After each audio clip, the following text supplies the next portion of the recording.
La Bourgogne, région du grand quart nord-est de la France, a vu ses premières vignes s'implanter dès le 1er siècle de notre ère.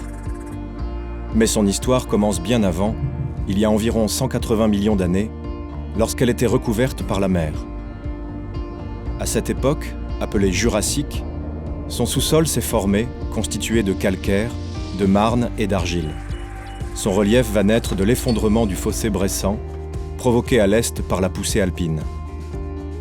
L'érosion, par son travail de sape, finira de façonner les paysages. L'un des exemples de paysages les plus remarquables est celui de la roche de Solutré. Avec la roche de Vergisson, sa voisine, culminant à près de 500 mètres, elles sont les sentinelles d'un paysage grandiose.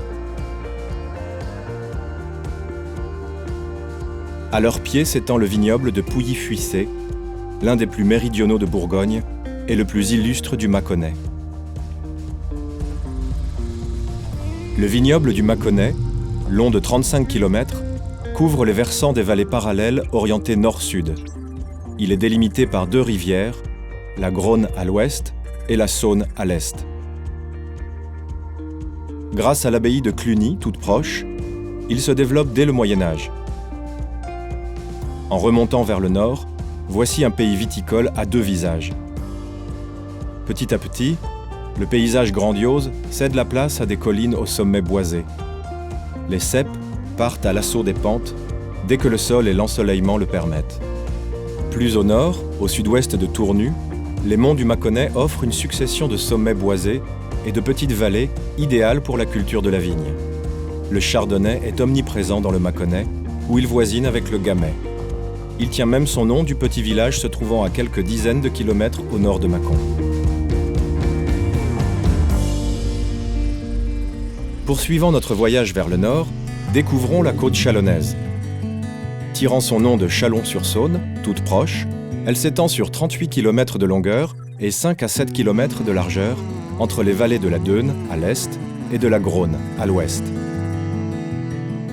Ici, la vigne ne monopolise pas les paysages. Elle se mêle aux champs et aux bois, ce qui donne à cette région son charme irrésistible. La côte chalonnaise est une sorte de charnière entre le nord et le sud de la Bourgogne. Là, les couches sédimentaires calcaires se sont disloquées en appui sur le socle granitique, en créant de nombreuses collines et multipliant les orientations de coteaux. La vigne tire le meilleur parti de ces paysages, en s'installant sur les versants les mieux exposés. Elle cherche à bénéficier de l'insolation optimale, tout en étant abritée des vents d'ouest et du nord. Dès le Moyen Âge, ces vins acquièrent une solide réputation. Les moines de Cluny vont largement contribuer à la valorisation du vignoble de Montagny au sud, tandis que les ducs de Bourgogne vont faire connaître le nord de la côte chalonnaise. Ici, les vins rouges sont légèrement majoritaires, mais Montagny, tout au sud, est exclusivement blanche et obtenue à partir du chardonnay. Givry et Mercurey sont très essentiellement rouges, issus du pinot noir, alors que Ruilly produit des vins des deux cépages. Bouzeron, enfin, se distingue en étant la seule appellation village issue de la ligotée. Poursuivons notre route en nous dirigeant vers le nord-ouest. Passé le canal du Centre, nous découvrons le vignoble du Couchois, magnifique écrin du château de Marie de Bourgogne. Ce terroir viticole, niché entre 200 et 300 mètres d'altitude, produit uniquement des vins rouges.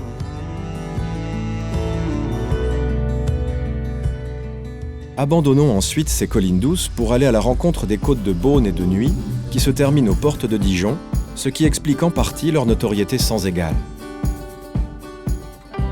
Séparée de la côte chalonnaise par la vallée de la Dheune, la côte de Beaune arrive dans le prolongement du Couchois. Elle s'ouvre au sud par les appellations Marange et Centenay, toutes les deux majoritairement plantées de pinot noir. Nous atteignons ensuite la côte des Grands Vins Blancs, entre Chassagne-Montrachet au sud et Meursault au nord, où le chardonnay est à l'origine de vins d'une grande richesse, aux qualités aromatiques incomparables. Sur les sols les plus calcaires, il donne naissance à des vins d'une grande précision et d'une élégance reconnue dans le monde entier. En cheminant vers Beaune, le pinot noir reprend ses droits. Il s'étale sur les versants de vallées transversales creusées par des rivières. Vallée de la Vendaine à Pommard, au sud de Beaune, et vallée du Roing à Savigny-les-Beaunes, au nord. Capitale historique des vins de Bourgogne, Beaune abrite l'Hôtel-Dieu, merveille d'architecture du XVe siècle. Les hospices de Beaune régissent également un domaine viticole, dont les vins sont vendus aux enchères le 3e dimanche de novembre. La côte de Beaune s'achève en beauté avec la colline de Corton. Coiffée de forêts, elle se détache du front de côte comme le ferait une presqu'île. Ces coteaux sont recouverts de vignes, à l'exception de la partie orientée au nord. Ici naissent les Cortons Charlemagne et Cortons Grand Cru. À l'ouest, la côte de Beaune est bordée par un vignoble à l'altitude plus élevée, les Hautes Côtes de Beaune, où la vigne alterne avec les prairies et les forêts, se localisant là où les conditions sont les plus favorables. La côte de Nuits succède à la côte de Beaune sans interruption. La première chose qui saute aux yeux, c'est le rétrécissement du vignoble. D'est-sud-est, l'exposition passe plein est. Les sols et sous-sols montrent également quelques subtiles différences dues à l'âge un peu plus ancien des couches sédimentaires. Dominant la plaine de la Saône, c'est un fin ruban de vignes qui se déroule sur une vingtaine de kilomètres, entrecoupé de combes plus ou moins profondes.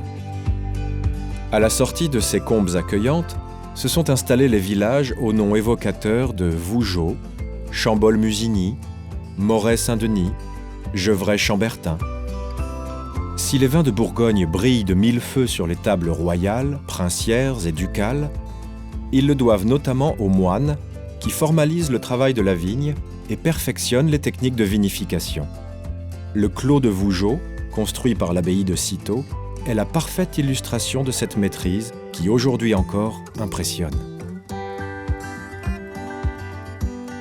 Ducs et parlementaires de Bourgogne, installés à Dijon, ne sont pas en reste. Le vin, parfait symbole du raffinement et de la puissance, devient pour eux un ambassadeur incontournable. Paradis du Pinot Noir, la Côte de Nuits produit une grande majorité de vins rouges aux noms emblématiques, tels Romanée-Conti, Richebourg, Échezeaux.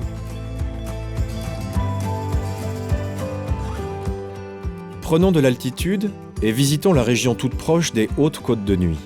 Son vignoble borde à l'ouest celui de la Côte de Nuits et se localise sur les flancs des petites vallées qui coupent le plateau. Il bénéficie de conditions climatiques un peu plus fraîches. Les vins y sont souples et aromatiques. Ils peuvent s'apprécier dès leur jeunesse. Quittons cet ensemble viticole localisé sur les coteaux qui surplombent la plaine de la Saône pour nous diriger vers le nord-ouest, aux confins du bassin parisien. Véritable millefeuille, ce plateau est constitué de calcaire et de marne datant du Jurassique supérieur et du Crétacé. En d'autres termes, les roches sédimentaires sont ici plus jeunes de 20 millions d'années que celles de la Côte de Nuits. Les rivières de l'Yonne, du Serein et de l'Armançon y ont façonné de larges vallées sur les versants desquelles s'étale maintenant la vigne. Pour compenser les conditions climatiques plus fraîches, dues à une situation géographique plus océanique et plus septentrionale, la vigne cherche ici les meilleures expositions. Au sud, dominant la vallée de la Cure, petit affluent de l'Yonne, le vignoble de Vézelay se blottit sur les flancs de la colline éternelle. En suivant le cours de l'Yonne, nous apercevons bientôt le vignoble de l'Auxerrois. Sur la rive droite apparaissent Irancy, encerclé par ses vignes de Pinot Noir et de César, Saint-Brie-le-Vineux, connu pour son Sauvignon blanc, et un peu plus au nord-ouest, Chitry. Sur la rive gauche se dévoile le village au nom imagé de Coulanges-la-Vineuse. À quelques kilomètres au nord d'Auxerre, dans la partie la plus septentrionale de la Bourgogne, se trouve la petite ville de Joigny. Son vignoble s'étend sur les deux rives de l'Yonne. Une grande partie est localisée sur la rive droite, sur des coteaux bien abrités des vents du nord-ouest. Pinot Noir, Pinot Gris et Chardonnay sont à l'origine de vins de belle qualité. Plus à l'est se dessine la vallée parallèle du Serein. Nous voici au cœur d'une région viticole de très grande renommée, Chablis. Les premières vignes ont ici fait leur apparition à l'aube de l'ère chrétienne. Mais c'est surtout grâce au travail des moines de Pontigny, deuxième fille de l'abbaye de Cîteaux, que la viticulture se développe à Chablis et aux alentours. La proximité d'Auxerre et de son port fluvial joue alors un rôle important dans la commercialisation des vins qui deviennent rapidement incontournables sur les tables parisiennes. Les vignes recouvrent les nombreux vallons qui découpent profondément le plateau. Elles s'installent plus particulièrement dans les zones abritées des vents et bien exposées au soleil levant ou de la mi-journée. Les versants de la rive droite du Serein abritent des climats de grande renommée. Leur exposition varie d'est à ouest, avec une grande partie du vignoble située face au sud. Quant à la rive gauche, elle abrite de nombreux climats aux expositions très diverses. Les plus réputés de l'AOC Chablis Premier Cru bénéficient d'une exposition tournée essentiellement à l'est. Poursuivons notre route toujours plus à l'est pour nous rendre dans le Tonnerrois, petite région viticole située sur les deux rives de l'Armançon qui arrose la ville de Tonnerre. Sur la rive droite, le village d'Épineuil héberge sur ses coteaux exposés plein sud l'appellation Bourgogne-Épineuil dédiée au pinot noir et au pinot gris. Par contre, la rive gauche est le domaine du Chardonnay avec l'AOC Bourgogne-Tonnerre. Le panorama de cette région envoûtante qu'est la Bourgogne ne serait complet sans une visite à son vignoble limitrophe de la Champagne, le Châtillonnais. S'étendant sur des sols très calcaires, il est à l'origine de superbes vins effervescents nommés créments de Bourgogne. Notre voyage touche à son terme. Impressionnés par la beauté de ses paysages viticoles et la richesse de son histoire, nous avons découvert une Bourgogne fascinante. En plongeant au cœur même de son vignoble et de la mosaïque que constituent ses parcelles appelées ici climat, nous avons percé le secret de ces grands vins. Grâce à un savoir-faire ancestral, une maîtrise des techniques incomparables et un attachement à la terre sans pareil, les vignerons bourguignons ont su faire naître des vins d'une qualité et d'une diversité exceptionnelles, récompensés par l'inscription des climats de Bourgogne au patrimoine mondial de l'humanité.